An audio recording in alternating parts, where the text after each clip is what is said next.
I refer to fashion often because I think that we, in a way, as architects, dress the future. We are dressing the city in a way. And why not, as we dress the city, think of new techniques of designing? Yeah, it's a great place. It is Franklin Place. It is a crossing point location, you could say, between different areas. A community area in a way. It's a wonderful neighborhood, lively, but the location and the architecture itself, how it responds to it, was for us very important to work with. We looked at the surroundings so that we picked up these cast iron elements and reformed them or deformed them in a contemporary way into the building with these lines, the rapid lines, who are actually sometimes going thinner and thicker. Sometimes they pick up a balcony zone, sometimes they are working as a sunscreen to protect you a bit from too much light coming into the apartment. Yeah, this band wraps itself around the building, you could almost say.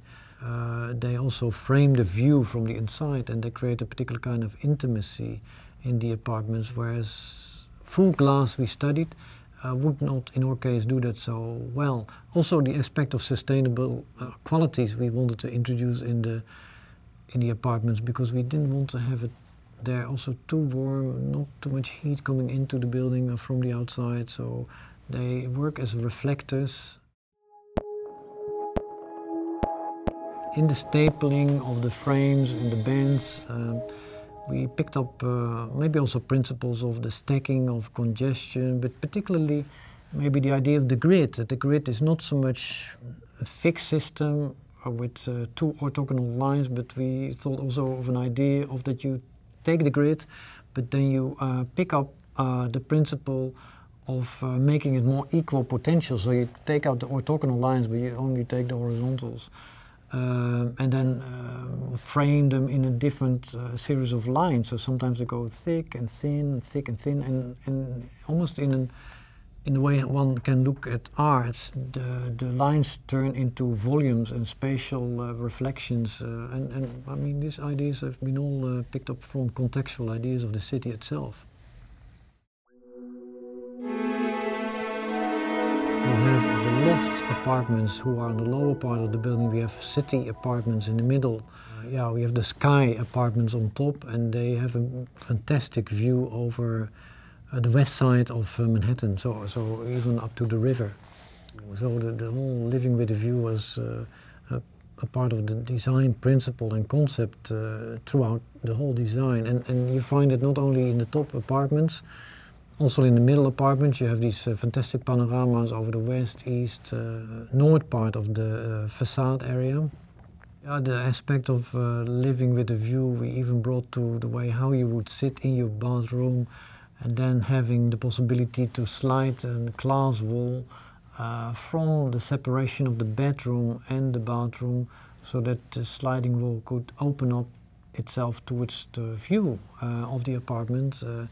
And these ideas and the jumps of the scale in the building, like going from the bands, the wrapping bands, towards the way how the wrapping bands slide and twist a bit on the facade, these principles have been brought also to the interior quality of the building. The apartments are quite organically designed in the way how the stairs go up and the way how you come on into the balcony zone of the loft space. So this kind of transformative aspect of living is something what we were thinking about a lot when we were designing this project. We thought that it would be so great to create a form of a holiday home within the home itself. And why could you not go home to your holiday home?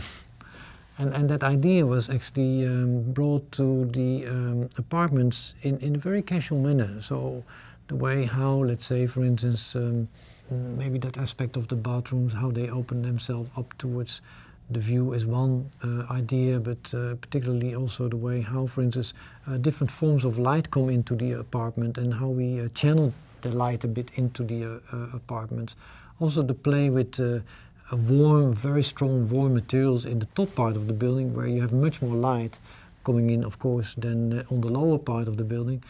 We swapped that idea. whereby on the lower part we have much more brighter, kind of almost Mediterranean white finishes and brightness, reflectiveness also in there, whereas on the top the materials are cozy and in the same time they have something of an atmosphere of things you could have found somewhere on the beach as well, in the sense of colors of materials, etc. So we are really thinking about very new contemporary ways of how to switch on the light, almost like in a hotel, like you know, the holiday home is of course referring a bit maybe also to the idea of a form of luxurious quality as well.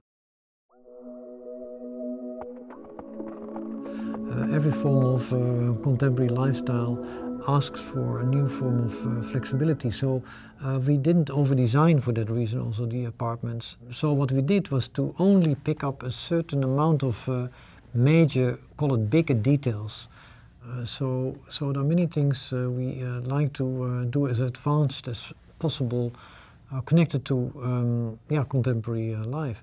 And in the facade similarly, the whole technology of the switch between, let's say, the facade element what turns into a balcony zone is so designed that sometimes it's part of the floor area of the balcony, but sometimes also this ribbon band turns into the handrail, or it turns into this ribbon on the top of the apartment itself, and they all twist into each other, and the technology for that is quite advanced in the sense of how we developed it.